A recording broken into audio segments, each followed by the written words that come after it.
Today, let's get started with Conor McGregor has dropped a major hint about his long-awaited UFC comeback.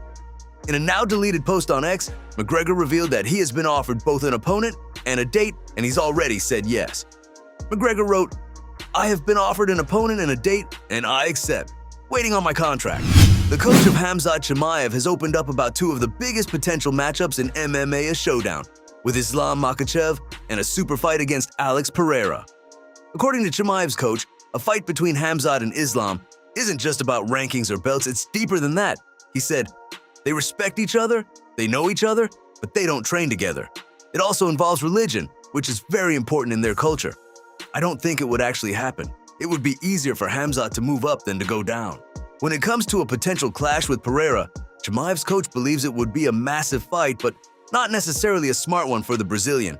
He said, "If I look at the situation from Khamzat's side, Khamzat versus Pereira would be the fight that would sell the most, and Khamzat would be fighting for another belt. It's great for him. He isn't the kind of guy who would come up with excuses if things don't go his way, but Khamzat would be fighting more relaxed if he moved up. If I were Pereira, I would never accept that fight. I would say, Khamzat, I have a bigger goal. I have to go for the third belt." Anthony Hernandez is not short on confidence right now. In a recent interview, Fluffy made it clear he's ready for the biggest names at middleweight, including Khamzat Chimaev, and he's not worried about where the fight takes place. Speaking about a potential clash with Chimaev, Hernandez dismissed the idea that Khamzat's grappling would be a problem. He said, "Our grappling defense is really good, so I think I can force Khamzat to stay on his feet. I don't give a where the fight goes. He's got one thing and I've got a arsenal. I want my time to prove that I'm the champion, clear out the division, and you'll probably never see me again because I'm out." Hernandez also addressed comments made by Strickland that targeted his Mexican roots. He said, "I laughed when I saw that. If that's the best you've got to get in my head, it's gonna be a long night. It's f***ed up, yeah, and I don't like seeing shit like that. I don't like that my people gotta go through that. But it's life, and it's the reality of it, and some people are just dirtbags and like to bring it up. I hope he keeps that same online energy in the cage, because I'm gonna torture him." Ronda Rousey is set to return to professional MMA to face Gina Carano on May 16th in a 5-round, 5-minute professional bout, and it will stream live on Netflix. The event will be promoted by Most Valuable Promotions, the fight company, founded by Jake Paul. Notably, the bout will not be held under the UFC. Rousey revealed that she initially reached out to Dana White in hopes of making the long-anticipated matchup happen inside the UFC. She said, "I reached out to Dana and asked him if he'd be interested in it, and it didn't exactly work out with the UFC." Ben Askren has some bold ideas for a possible UFC White House event, and let's just say he's thinking big. Speaking on DC's YouTube channel, Askren threw out several blockbuster matchups he'd love to see on the card. Yeah. Who would you want to see at the White House? I saw one that day, so I would love to see Ilya and Justin Gaethje. I think that's fitting. You know, Conor, I would want to see him. I don't know that we're gonna see him. I think that's a fun one. Who were the other ones I saw that people were talking about? It was Islam versus Ian Gary. I think that's a good one. That would be good. That would be good. Colby, I know Colby wants on there. I know Colby and Bo were trying to fight each other, then Colby said get lost, I'm pretty sure.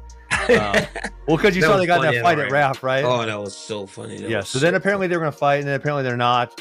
I think Masvidal versus Conor would be a fun one. I don't know if, you know, But do we have to have, like, American guys on the card? I think you should.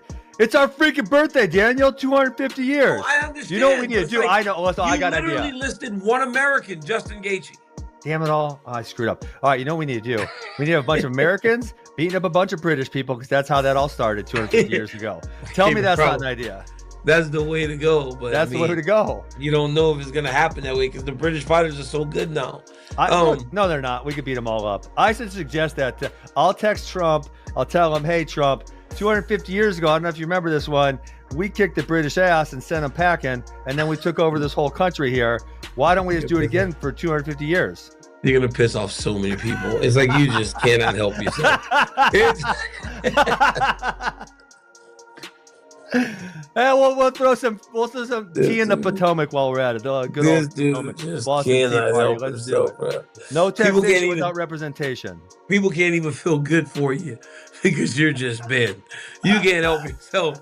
You immediately go back to Ben. You're full of hey. Jack Della Maddalena has his eyes firmly set on climbing back to the top and eventually running it back with Islam Makhachev.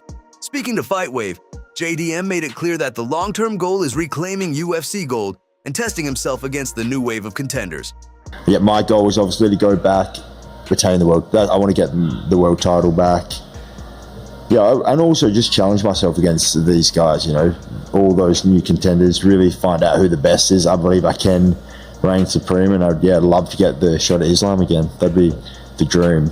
But obviously he's on a different part of his career, so whether he, hopefully I can get to the point where he grants me the rematch. Yeah, it's going to be tough competition for me, right? Tough fight, so you're going to have to, I guess we're all going to have to bring our A game come fight night, because there's a lot of people working hard to get the belt. Israel Adesanya is approaching his clash with Joe Pyfer with a mindset that might surprise some fans. Speaking to Combat TV, Adesanya explained that while this matchup is clearly career-defining for Pyfer, it carries a different kind of weight for him. I'll say for me, it's not really about him. This is about me. This is the bigger fight of his life.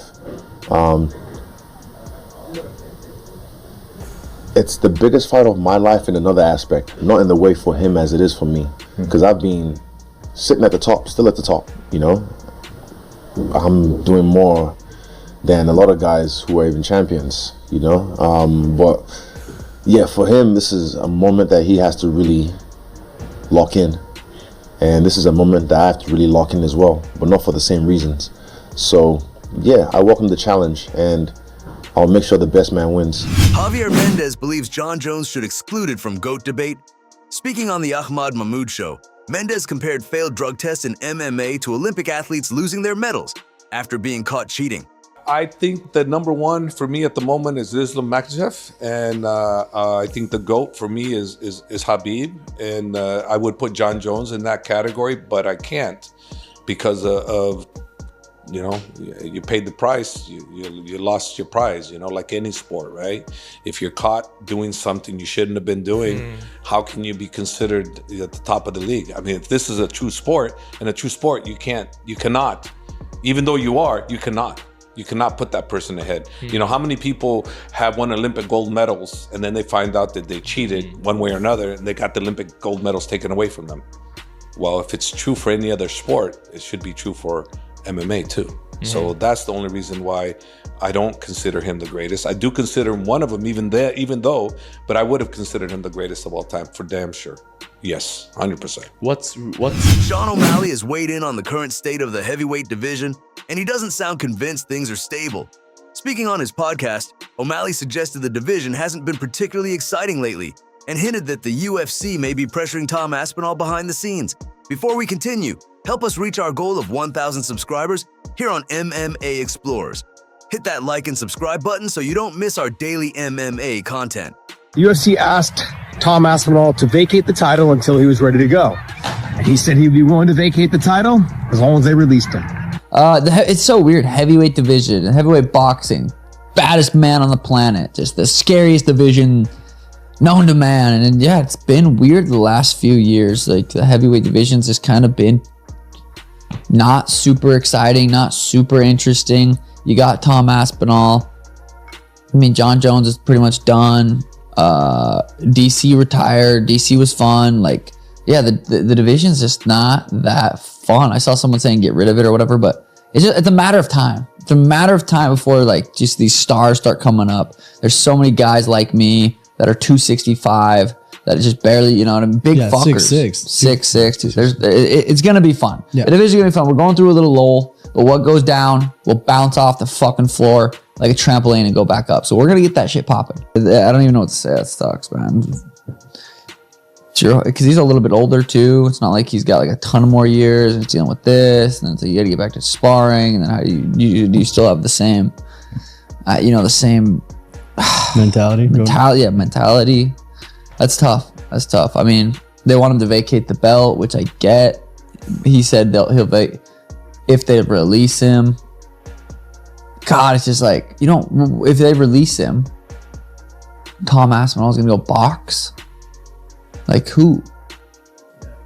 I mean, do people have interest in seeing Tom versus like maybe Francis or something like that? But it's like, man, just you don't want to get on the UFC's bad side.